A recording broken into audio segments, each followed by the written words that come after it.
Magandang umaga, kumusta po? Narito po ulit ang update natin para sa lagay ng ating panahon. Ngayong umaga po ng March 23, 2025. Sa ngayon po ay nananatili na walang anumang banta ng sama ng panahon.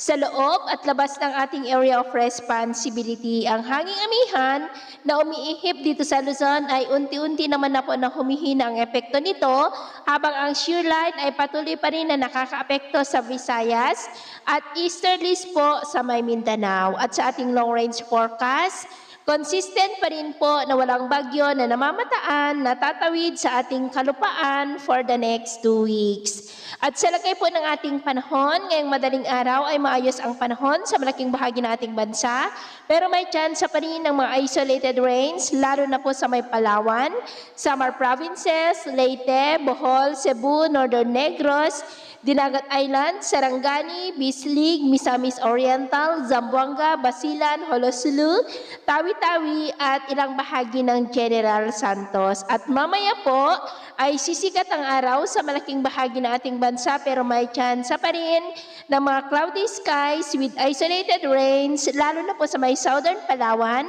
Samar Provinces, Leyte, Bohol, Cebu, Cadiz, Dinagat Islands, Siargao, Sarangani at Sulu Archipelago. At mamayang hapon po, maayos pa rin ang panahon sa malaking bahagi ng ating bansa, lalo na dito sa Luzon.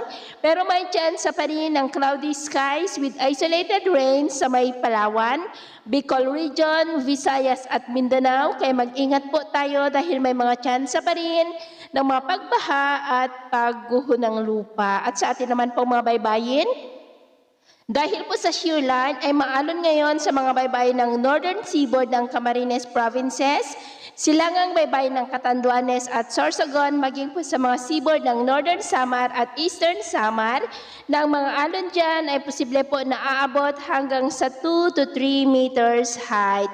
Kaya hanggat maaari, ay iwasan na po muna natin ang papalaot dyan sa mga may kulay pula para po mas makaiwas sa mga sakunang pangkaragatan.